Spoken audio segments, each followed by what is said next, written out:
Alrighty, so we have made the long tube headers for the driver's side here.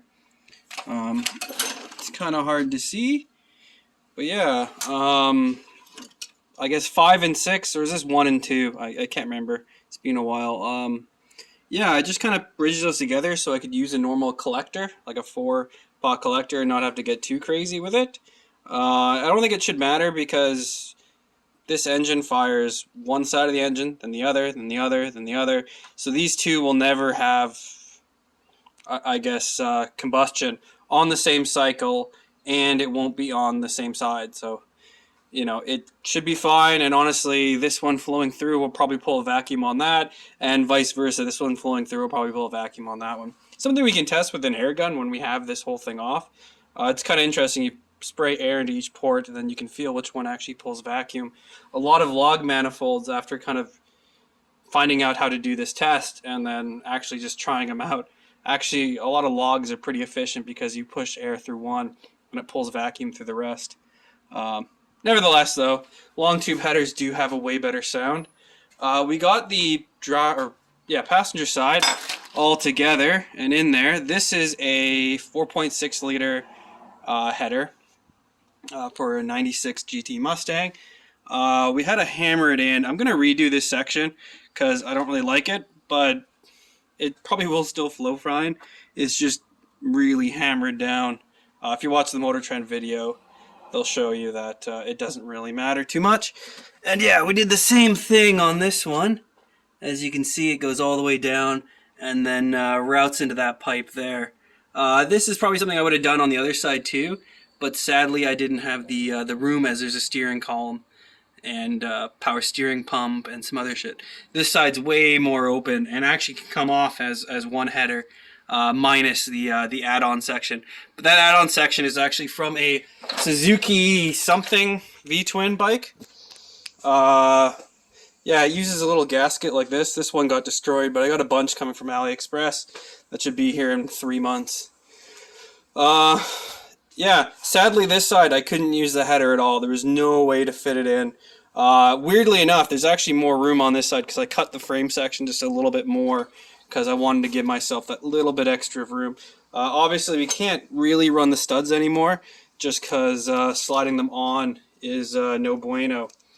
But yeah, I took the flange off the 4.6 liter header for the driver's side and got a bunch of leftover pipes, and I was trying to hammer those into place, but it didn't seem to happen.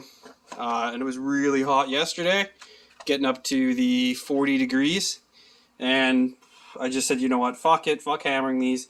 I've got a huge bin of these. There was like twice as much from AliExpress. I ordered those because stainless elbows, really expensive. It's 304 sanitary elbows, really cheap, and I wanted to make a new intake manifold and route them up, down, and over, and then go to some Ford twin-barreled throttle bodies you'll see on the truck F-150s. But I'm kind of thinking, now that I'm finding out that I have a friend that can do CAD drawings, and another friend that knows someone with a cutting table, and you can just send in your drawings, and then they'll cut it, and it's actually really, really reasonable. So I might be just redoing the linkages on the original setup I had, which I really do like because it's a super short runner. Everything's pointing straight up, looks cool. And that's part of ITBs is, hey, looking cool. So yeah, where I made these, yeah, another Suzuki coupling there.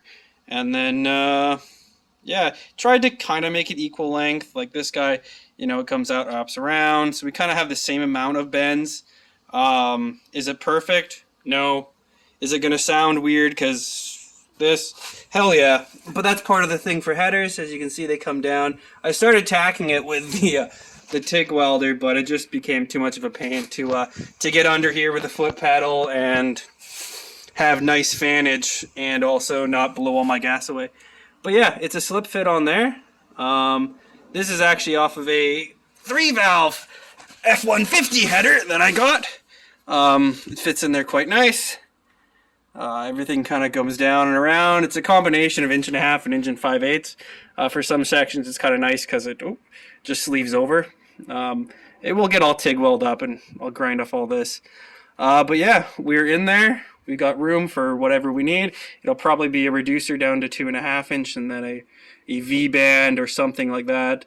Or probably just a 3-bolt flange because you can get to it quite easily, and I can hit it with a hammer to get the sleeve on nice. I got some springs that you'll put in between there, and it'll be great. So yeah, if you're worried about the 1.5 being way too small, you might be right, you might not be. This engine is quite lethargic, and its torque band being at 2,000 RPM. They recommend for like a 350 or 327. If you want your peak torque at 41 RPM, they're saying 1 5/8. If you want your peak torque at like 550-100 RPM, you need 1 7/8. So this engine makes peak torque at a whopping 2,000-ish RPM. So maybe with a cam, I can bring it up to 3,000. If this thing made peak torque at 4,000 RPM, it would be spinning too fast at peak horsepower to keep itself together. But yeah, I'm rambling because it's hot, and I'm quite satisfied with how this all turned together. So yeah, I'll smell you guys later.